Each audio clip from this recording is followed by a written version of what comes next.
বন্ধুরা, আপনারা যদি টিম ইন্ডিয়ার একজন জাবরা ফ্যান হয়ে থাকেন তাহলে মন থেকে ভিডিওটিতে একটি লাইক অবশ্যই করবেন। ইতিহাস গড়ল ভারতীয় ক্রিকেট দল। এশিয়া কাপের শুরুতেই দাপট দেখালো কুলদীপ যাদব, অভিষেক শর্মা, সূর্যকুমার যাদবেরা।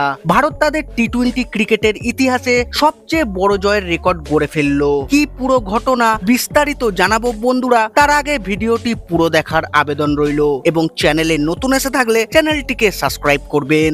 মাত্র 27 বল ব্যাট করেই এশিয়া কাপের প্রথম ম্যাচ জিতে নিল টিম ইন্ডিয়া। প্রতিপক্ষ সংযুক্ত আরব আমিরশাহীকে একেবারে দুর্মুষ করে দিল অভিষেক শর্মা, কুলদীপ যাদবেরা। দাপুটে জয় দিয়ে অভিযান শুরু করলো গতবারের এশিয়া কাপ চ্যাম্পিয়নেরা। প্রথমে বল করে আমিরশাহীকে মাত্র 57 রানে অল আউট করে দেন কুলদীপ যাদব, শিবম দুবেরা। ভারতের বিরুদ্ধে টি-20 ক্রিকেটে এটাই কোন দলের সর্বনিম্ন স্কোর। জবাবে ব্যাট করতে নেমে মাত্র 4.3 ওভারে জয়ের রান তুলে নেন অভিষেক শর্মা, শুভমান গিল, সূর্যকুমার যাদবেরা। এদিন টস জিতে প্রথমে বল করার সিদ্ধান্ত নেন ভারত অধিনায়ক সূর্যকুমার যাদব। অধিনায়কের সিদ্ধান্তকে সঠিক প্রমাণ করতে ভারতীয় বোলারদের মধ্যে যেন প্রতিযোগিতা শুরু হয়ে গিয়েছিল কে কটা উইকেট তুলে নেবেন। শেষ পর্যন্ত 4টি উইকেট তুলে নেন কুলদীপ যাদব, মাত্র 7 রান খরচ করেন তিনি। অন্যদিকে শিবম দুবে মাত্র 4 রান দিয়ে তিনিও তুলে নিয়েছেন 3টি উইকেট। পাওয়ার প্লে শেষ হতেই এই দুই বোলারের সামনে গুড়িয়ে যায় আমিরশাহীর ব্যাটিং লাইন আপ। 13 ওভারেই যাবতীয় লড়াই শেষ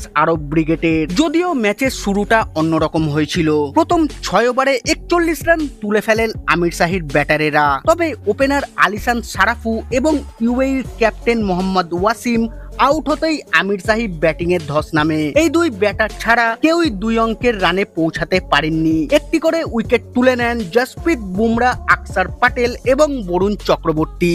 মাত্র 58 রানের লক্ষ্য ভারত যে হাসতে হাসতে তুলে দেবে একথা জানাই ছিল, কিন্তু ভারতের ইনিংস যে একেবারে চোখের নিমিষে শেষ হয়ে যাবে তা হয়তো ক্রিকেট ভক্তরা ভাবতে পারেনি। ওপেন করতে নেমে মাত্র 16 বলে 30 রান করেন অভিষেক শর্মা। 2টি বাউন্ডারি ও 3টি ছক্কা মেরে দলকে জয়ের দোরগোড়ায় পৌঁছে দেন। মাত্র 9 বলে 20 রান করে দলকে জিতিয়ে মাঠ ছাড়েন সহ অধিনায়ক শুভমান গিল। এই ঐতিহাসিক জয়ের ফলে পয়েন্ট তালিকায় সকলের উপরে উঠে এলো টিম ইন্ডিয়া।